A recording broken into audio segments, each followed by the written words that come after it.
नमस्कार, मी उमेश धंद्राळे. आपण बघत आहात अपडेट मॉडर्न 9 न्यूज. मित्रांनो, आज आम्ही आपल्यासाठी घेऊन आलेलो आहोत नंदुरबार लोकसभा मतदारसंघातील एक महत्त्वाची बातमी.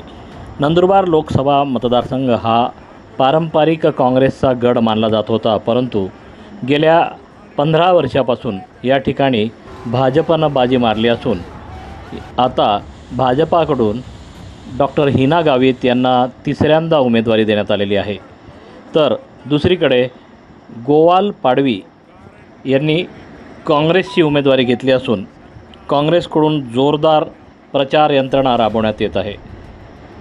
दरम्यान निवडणुकीच्या शेवटच्या टप्प्यात हिना गावित यांना धक्का देत महत्त्वाच्या कार्यकर्त्यांनी गोवाल पाडवी यांचा हात हातात घेतलेला असल्याने हिना गावित यांच्या अडचणींमध्ये वाढ झालेली आहे.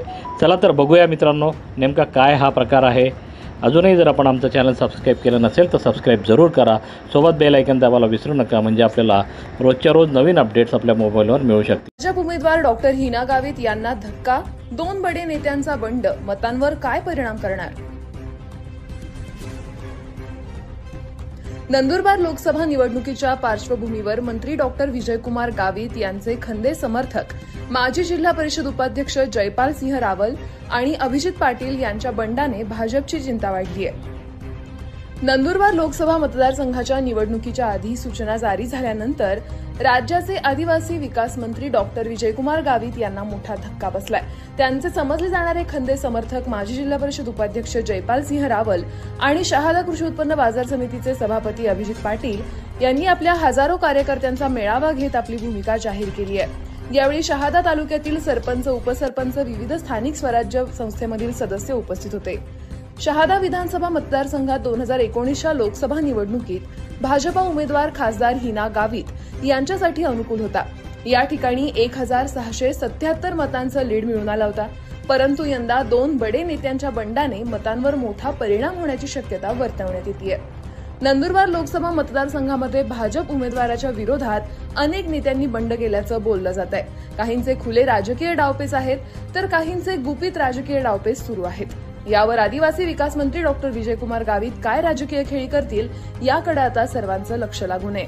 नंतर मांडली तुम्ही आम्हाला दुसरा आदेश दिला असता तर कदाचित मी खाली बसून गेलो असतो, कारण तो मनाविरुद्धचा निर्णय होता. पण तुम्ही जो आदेश दिला काँग्रेसला मदत करण्यासाठीचा, म्हणून मी माझ्या भावना थोड्या मोकळ्या केल्या. आणि ही परिस्थिती आपल्या सर्वांना खरं म्हणजे येत्या काळामध्ये दाखवायची आहे. आता आम्ही पण उद्यापासून कामाला लागू आणि आम्ही लढतो. तर त्यांना माहिती आहे, डॉक्टर गावितांना माहिती आहे, जिल्ह्यातला एकच माणूस 4 वाजेपर्यंत जातो तो मुन्ना राऊळ आहे. त्यांनी मला निवडणुकीच्या काळामध्ये कधीही फोन केला तर 4 वाजेपर्यंत जागी सापडणारा, 5 वाजेपर्यंत जागी सापडणारा फक्त मीच होतो. त्यांना माहिती मी कसं काम करतो.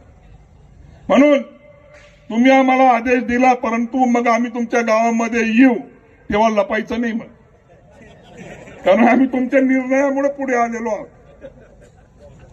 तुम्ही सांगितलं त्याच्यामुळे आलेलो आहे.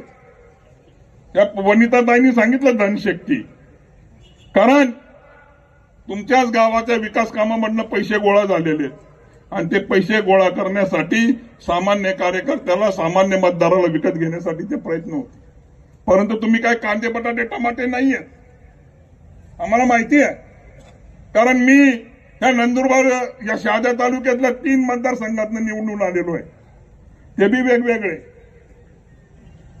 तोरखेडा, वडाळी, तोरखेडा, ब्राह्मणपुरी आणि सुलतानपूरमध्ये माझ्या विरुद्ध अनेक वेळा आदिवासी भागामध्ये पैशाचा जास्त वापर केला गेला.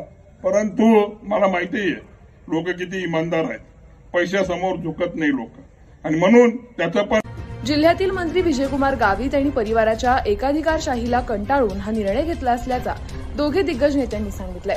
या राजकीय घडामोडीनंतर जिल्ह्यातील राजकारणात अनेक मोठ्या राजकीय घडामोडी घडणार आहेत असा अंदाज राजकीय जाणकारांनी व्यक्त केलाय.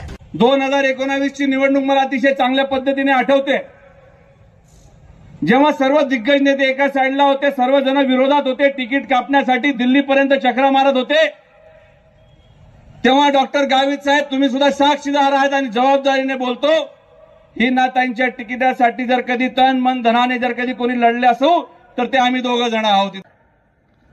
कहते नहीं जुबान से कि दिल बेकरार है, आपकी नजरें बता रही है कि आपको पंजे से प्यार है. लोकांनी असं ठरवलेलं आहे की केंद्रामध्ये कोणाची सत्ता येईल, नरेंद्र मोदी साहेब निवडतील नाही निवडतील त्याच्याबद्दल बोलण्या एवढे आपण मोठे नाही आहोत.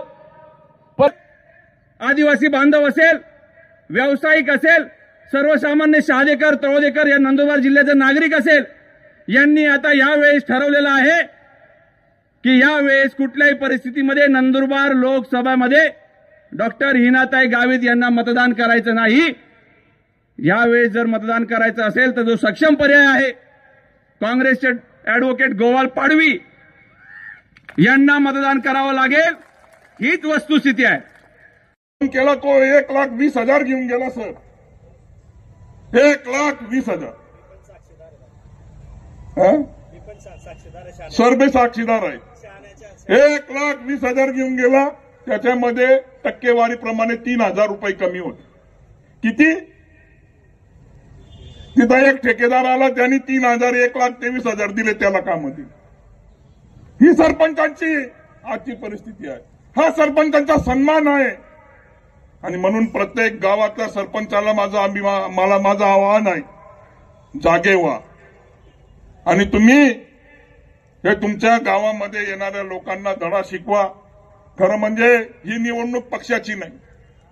ही निवडणूक मी तर सांगेल की या जिल्ह्यामधला कार्यकर्ता जर जिवंत ठेवायचा असेल, ठेकेदारी नष्ट करायची असेल तर आपल्या गावागावातील कार्यकर्त्याला जागं व्हावं लागेल. कार्यकर्त्याला मानताट करून उभं राहावं लागेल. गावामध्ये घुसण्यापासून यांना बंदी करावी लागेल. तेव्हा तुमची ताकद दिसेल, गावातल्या कार्यकर्त्याला मान मिळेल. नाही तर पुढच्या वेळेस हे असेच ठेकेदार तुम्हाला लाता मारतील, कारण तुमचे मतं विकत भेटतील म्हणून त्यांना माहिती आहे. परंतु तुम्हाला जर तुम्ही एक सन्मान तुमचा सरपंचाचा लोकप्रतिनिधीचा ठेवायचा असेल, तुम्हाला जर कार्यकर्ता जीवन ठेवायचं असेल तर ही कार्यकर्त्याची लढाई. नाही तर पुढे काय आहे, कार्यकर्त्याला कोणी विचारणार नाही, सरपंचाला कोणी पाणी पाजणार नाही.